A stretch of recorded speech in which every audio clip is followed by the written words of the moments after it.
Okay, so this video is designed to help you with your midterm, so good luck.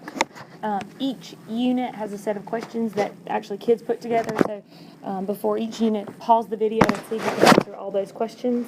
I'm not going to answer all the questions in the video.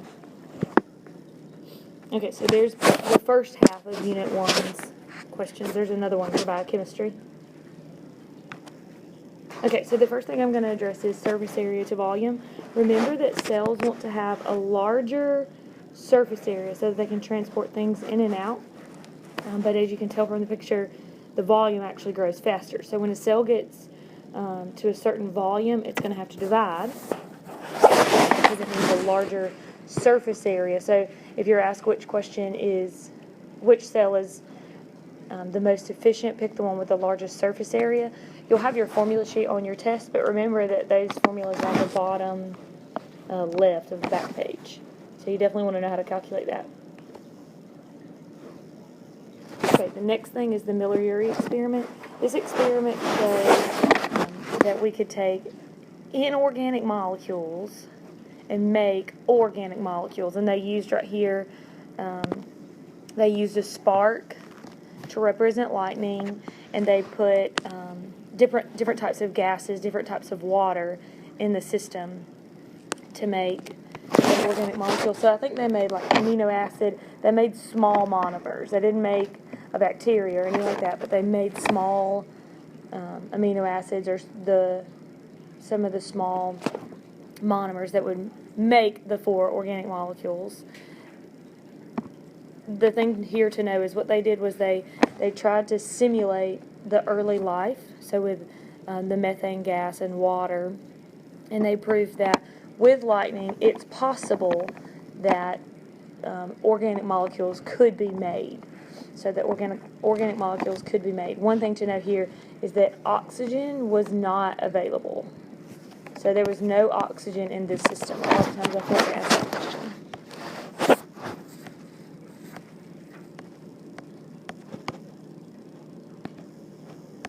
Okay, the next thing is the theory of endosymbiosis. That's where one bacteria, well, if you look at the word endo, inside, symbiosis, like living together. Okay, so this is the theory of how eukaryotic organisms came to be. So one bacteria engulfed another bacteria. So, and remember, don't use the word eaten if you get to write about this, but one bacteria engulfed another bacteria, and that small bacteria, it got safety, it got protection, and the larger bacteria got more metabolism, it got more energy made. So it didn't eat it for food. The little one lived inside the larger one. So the one prokaryote engulfed another prokaryote, and they lived together. And eventually that could have evolved into, as you can see right here, the mitochondria and the chloroplast, which would have made a eukaryotic organism. The reason they think this is because the mitochondria has its own DNA. So the mitochondria and the chloroplast have their own DNA. They have their own ribosomes. They both, mitochondria and the chloroplast, divide by binary fission. By now you should know what binary fission is. Binary fission is mitosis except without organelles, so binary fission is the reproduction of bacteria. So the chloroplast and the mitochondria both have separate DNA, so not the DNA in the nucleus, but mitochondrial DNA. They have their own ribosomes, and they divide by binary fission. So the mitochondria and chloroplast have some similarities with a bacteria. So they think that at one time a bacteria was inside another bacteria, and that could have evolved a eukaryotic organism. Okay, so cell parts. I just left me a blank one right here, and we'll go through and draw this. Okay, so the cell membrane, remember, is made up of phospholipids for movement, protein, and remember the protein has lots of functions. We're going to get to that on the next topic. But for now, just remember that phospholipids and proteins make up the cell membrane, and its purpose is transport. So remember that all cells have a cell membrane. Okay, the first organelle we'll discuss is the nucleus. The nucleus is what holds the genetic information. So this is chromatin, which is DNA that's loosely coiled, and it's got histone proteins in it.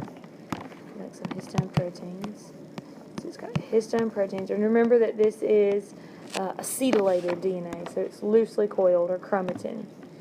Okay, then there's also the nucleolus, which is a compact, dense area that has RNA in it. So the nucleolus, I wish I could label these.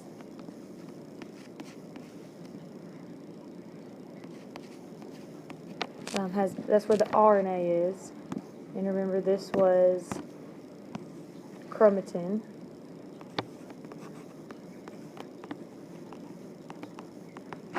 And I think you probably know that that's the nucleus. Okay, always right outside the nucleus is the rough endoplasmic reticulum. Make that yellow, give it some ribosomes on top. Okay, so the endoplasmic reticulum is used for transport. It's flattened vesicles, and it transports proteins around. The ribosome is where proteins are made, and remember we talked about how the ribosome has a large subunit and a small subunit, and the mRNA goes through it like that. Okay, so the rough ER, which was this one, I'm just going to write RER, is for transport. The ribosomes right here are for making proteins. Okay, then outside the rough ER, you normally have some smooth ER. Okay, and I think we know the smooth ER function. It stores calcium. It's where lipids are made. It helps with sugar breakdown. A couple other. So the smooth ER is also used for transport. Stores calcium, detoxes, that's what it is. Stores calcium, detoxes, breaks down sugars. Lipids are made there. But the key thing is it doesn't have the ribosomes attached. That's why it appears smooth, while the rough ER appears rough. Okay, let's go with the Golgi next. And the Golgi, maybe Golgi body, Golgi apparatus. It's flattened vacuoles also, or cisternae. And it is what packages and distributes the proteins.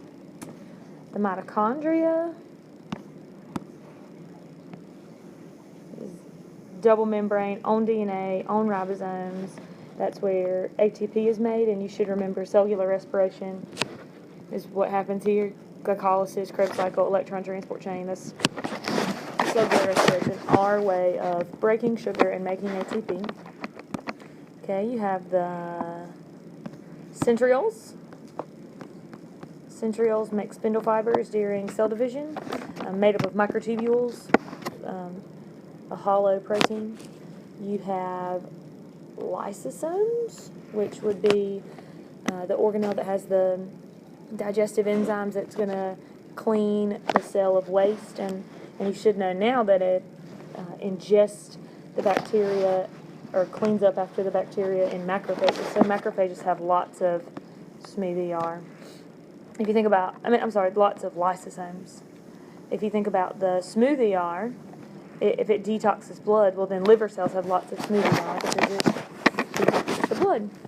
Okay, so I don't think I labeled the mitochondria. Just a little abbreviation there. Okay, so let's go from the top and talk about everything that happens.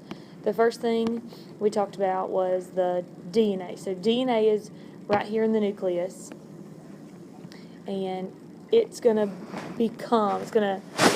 is going to unzip, and it's going to make RNA. That's what's called transcription. So the DNA and the RNA are right there close to each other. That makes perfect sense. Well, the RNA is going to come out to the ribosome, and that's where the protein is going to be made. So DNA makes the RNA. The RNA goes to the ribosome, and that's where the protein is made. Well, then the protein, if the protein's made right there on top of the ER, Then the protein is going to go to the Golgi where it's packaged, and it's going to be shipped out of the cell. Okay, so you want to know that whole process. DNA makes RNA, that's called transcription. RNA makes proteins, that part's called translation. And then it goes to the Golgi and it's shipped out. Okay, on the other side, if it goes DNA to RNA, and then the RNA goes to a protein that's not attached, so free floating, if the RNA goes to that, then the RNA is going to make a protein that stays in the cell. So if you think of an example of a protein that stays in the cell, well, histones is one. The histones is the protein that DNA is wrapped around. Helicase would be one, the enzyme that unzips the DNA. Microtubules and centrioles, those are proteins that stay inside the cell. And then what's a protein that goes outside the cell? An antibody, a protein, hormone. Okay, so one thing you want to know here, for sure, is that the proteins that are made on the rough ER are transported out of the cell. The proteins that are made in the cytoplasm, like they're made in the ribosome, but the ribosomes that are in the cytoplasm, those proteins stay in the cell. Okay, so when you look at this picture, you want to know the structure and the function of each organelle. So you may need to go back and watch this part again.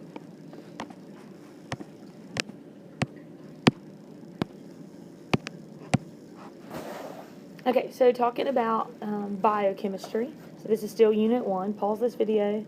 Make sure you got all these questions down pat. Okay, so the structure of the cell membrane, you have phospholipids right here. All those gray things are phospholipids. Just remember that a phospholipid has a hydrophilic head, hydrophobic tail. Remember that the head of it is polar, the tail of it is nonpolar. Just a review, the word polar means it's a molecule with two different charges. So if the head of it is polar, then it's got two different charges. That's the phosphate part of it. Well, the lipid part of it is nonpolar, and it's hydrophobic. You should be able to remember that lipids, like oils, are nonpolar. And hopefully you all know this, but think about my cat. Hydrophilic. Cats like to drink water, but their feet don't like water. So hydrophilic and hydrophobic. So this is a cat. And then the polar, remember my diagram had a pole through its head, so you could remember polar and nonpolar. Okay, so the purpose of the phospholipid is to allow some things to come in and some things not. So remember that small uncharged molecules can come through. So that means ions can't come through the phospholipids. Charged or larger molecules actually have to come through the protein. So they're going to have to travel through the proteins. These proteins, some are peripheral proteins and some are integral proteins. So this one will be integral. Peripheral would just be one on the outside like this one. Some are integral, some are peripheral. Remember that these proteins have lots of functions. So let's go through some of their functions. They transport charged large molecules in and out. They're used for cell recognition. They're used for the carbohydrates to stick to. They're used to even help cells adhere together so that they can make a tissue. So those proteins have many functions. Okay, so since we're talking about the carbohydrate, let's go there. If a carbohydrate is stuck to a phospholipid, it's called a glycolipid. If a carbohydrate is stuck to a protein, it's called a glycoprotein. But those are used for cell recognition. We just talked about the cell membrane. T helper cells, B cells, T cells, they feel or they identify with their glycoproteins or glycolipids. The cholesterol molecule, which is this yellow thing right here, has two functions. It helps with fluidity. So it's kind of like cholesterol is kind of like a greasy substance that would help. It's a steroid, actually. It's a ring of steroids. it helps to help the cell membrane not be rigid, so to be fluidity, to keep its fluidity, and then to not freeze like in really cold environments. Okay, so all the extracellular stuff is used for identification too, or sticking together. So we got phospholipid protein, we talked about the cholesterol, we talked about the carbohydrate. You want to know the structure and the function of each of those. So the structure of the protein would be an amino acid. The structure of the carbohydrate would be multiple sugars together. And I said the structure of the cholesterol is the steroid. Okay, let's move on from that. And there's your phospholipid, just another picture of that. Hydrophilic, hydrophobic, semi-permeable. And you'd see that, I didn't say this, but it's a double layer, it's a bilayer. Okay, the organic molecules, there's 4 organic molecules that you have to know. And this has, I just chose this picture. So there's 4 organic molecules. You've got carbs, lipids, proteins, and then nucleic acids. That's your DNA and RNA. So for each of these 4 molecules, you want to know the structure of each. Okay, so let's start with carbohydrates. They are complex sugars. Remember that we store our sugar as glycogen in our liver. Plants store their sugar as starch in their vacuoles, or cellulose in their plant cell walls. Okay, so a carbohydrate is many sugars. You want to know, remember a carbohydrate is going to be a chain of carbons, and it's got the OH and the H coming off of it. So I can't draw that, it's just too much, but remember it's got the alternating H's and OH's, and it may be a ring like shown here. Carbohydrates, remember, are used for quick energy. Okay, that's going to be your fats, fatty acids. They are just going to have the hydrogens on the carbon chain. So hydrogen's coming off every carbon. And remember, they're saturated. That's where every carbon is full of hydrogen. And there's unsaturated. That's where it's missing a hydrogen, so it appears bent. So we're on lipids now. These lipids are used for energy storage. So as you fried foods or butter, even like corn oil, any of those things are going to be lipids, and it's used for storage. Okay, proteins. You've got to know the structure of the amino acid. So the structure of the amino acid, it's got the central carbon, it's got the carboxyl coming off, so C, O, and OH. That's your carboxyl group. And then the other side has got the amine group. So that's an N with 2 H's coming off of it. You got to know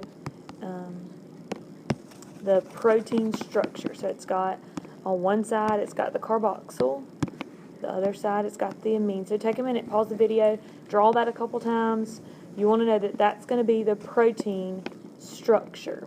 Okay, a little bit further on proteins. Remember, there's the primary structure with the covalent bonds, the secondary structure with the alpha coils and beta pleats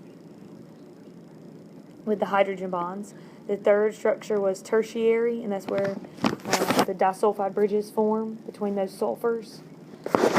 And then the quaternary is where all more than one folds together, and so the quaternary is where it can function. So know those 4 stages of protein folding: primary, secondary, tertiary, and quaternary. Quaternary is functioning and folded like an antibody. You got to know that folding is important for the function. So the way the antibody is shaped, like those epitopes on the top, that's going to determine what it does and how effectively it works. So you want to know the structure of the protein and then those 4 folding levels. As far as what your body does with proteins, well, proteins, enzymes, they're going to be what works in your body. So they're going to be antibodies, the hormones, the molecule that unzips the DNA, the molecule that helps to methylate the DNA to make it go tightly coiled like a chromosome. So proteins are what do stuff in your body. They're the workers. Okay, the nucleic acids. Remember that nucleic acids are made up of nucleotides, and that's going to be a phosphate, a sugar, and then a nitrogen base. Remember in DNA, the sugar is deoxyribose. In RNA, the sugar is ribose. And the nitrogen bases are adenine, thymine, cytosine, guanine. But RNA has uracil. And remember that DNA is double-stranded. RNA is single-stranded. So RNA is less stable. Probably RNA evolved first. And then the DNA, the more stable form of nucleic acid formed. So you got to remember that nucleic acids are made up of nucleotides, and that's a phosphate, a sugar, and a nitrogen base. This picture now just happens to have ATP over here on the side, so since it's here, we can talk about it. But these are the ones we've talked about: carbohydrates, lipids, proteins, and nucleic acids. That's the 4 micromolecules that the questions pertain to. The high energy compounds, that's going to be your ATP. It's got 3 negatively charged phosphates on it, and it's ready to lose that last phosphate at any minute. Energy is stored in the bond, so when that phosphate breaks off, the energy is released or usable, but as long as the ATP is together, it's stored. So it's an energy molecule. ADP, which would be diphosphate, is an energy molecule that's been used, but it's reusable. You can take that phosphate, put it back on it. It's called phosphorylation. You should know how to make ATP with ATP synthase in the cristae of the mitochondria. There's also ATP. There's other molecules for energy, not just ATP. But one thing, since we talked about energy, remember that energy is stored in bonds. So when those covalent bonds, when they share the electrons, or ionic bonds, they swap electrons. But remember that energy is stored in bonds. So as long as the molecules bonded together, the energy is there. But as soon as the molecule breaks, like a sugar molecule, for example, those electrons start rotating around it. Like on Jimmy Neutron, when the electrons move around, that's kinetic energy, while stored in the bonds is potential energy.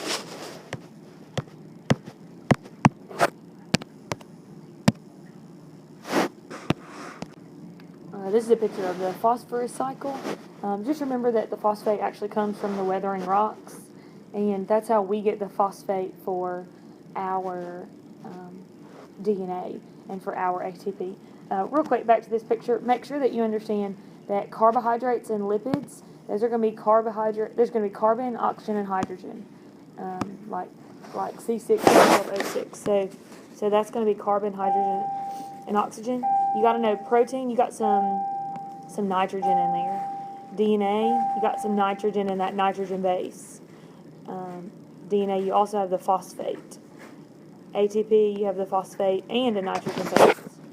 So make sure you know what elements are in the compounds.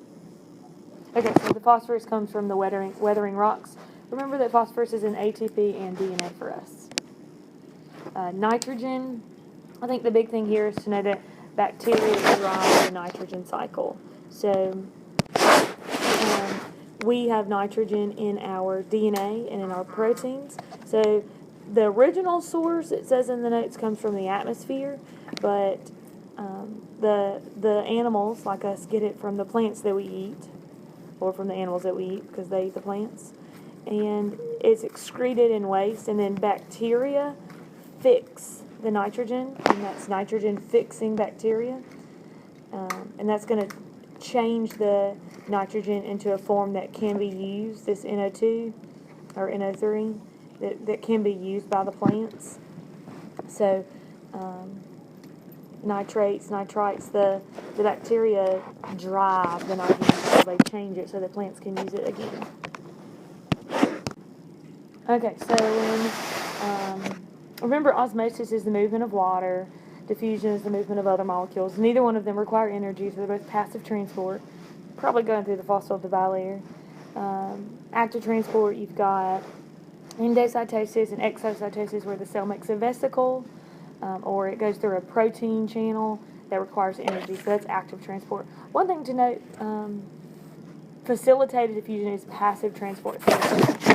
Okay, so looking at this picture, it's just cells in water. So remember, let's look at the words. Hypo means below. Ooh, whoops. Okay, so hypo means below. Iso means equal, and hypertonic means above. So hypotonic solution would be where the solution that the cell is in is lower than the cell. So the water is moving into the cell, which is going to make the cell lyse or get larger. So lyse is what we call, and in animal cells are turgid, full is what we call it in plant cells. So a hypotonic solution is going to make a cell get bigger. An isotonic solution, this would be ideal, water moving in and out. This would be like saline and arteries or veins in the hospital, what they give you when you're dehydrated. And then a hypertonic solution is where the water is moving out, because remember, water moves towards the solute. So water moves towards the solute. When it's shriveled, it's called plasmolyzed. So you might want to see that word. Or flaccid is when it's equal. Okay, enzymes. This picture's kind of blurry. Remember, enzymes are amino acids. They have an active site, and that's where the substrate binds. Okay, so they're made of amino acids. They have the active site right here. So enzymes act on substrates, and then they make a product. Okay, remember that enzymes, I think the next picture, enzymes, they have two sorts of inhibitors. There's a competitive inhibitor, which blocks the active site. Remember my pool noodles that we looked at? Competitive inhibitors block the active site, while non-competitive inhibitors bind to the allosteric site somewhere else. But the inhibitors both decrease the rate of the reaction. So they're gonna prevent the product from being made, or slow down the product from being made. And then I put a little side note over here. Factors that affect enzyme productivity. Temperature may increase or decrease the rate of the enzyme. So increase the temperature is probably going to increase the rate to a certain point, and then it's going to slow down. pH, change in pH is going to change the rate. And then I have the picture shows inhibitors. And then salinity, I remember the lab we did with the catalase, and we tested the different rates of the enzyme based off of, we use CO2 sensors, or I think we use gas pressure sensors with the catalase. So you might want to look back over that. Okay, and remember with the enzymes, I'm going to draw a little graph over here, maybe. Remember with the enzymes, there was the activation energy. That's the amount of energy it takes to get it activated. And then it's going to kind of level off because all the substrate will be used up. And that would be a normal. So increase in temperature may increase that rate or decrease that rate. Okay, properties of water. Water is polar, which means it has two separate charges. The oxygen is negative, hydrogen is positive. So we got polar. Water has cohesive properties. That means that water molecules can stick to water molecules. Water molecules can stick to other molecules, and that's called adhesion. Okay, remember that these things are because of hydrogen bonds. Definitely want to know hydrogen bonds. And that's where hydrogen bonds is where a water molecule sticks to another water molecule. Temperature regulation. Water is resistant to change temperature. Those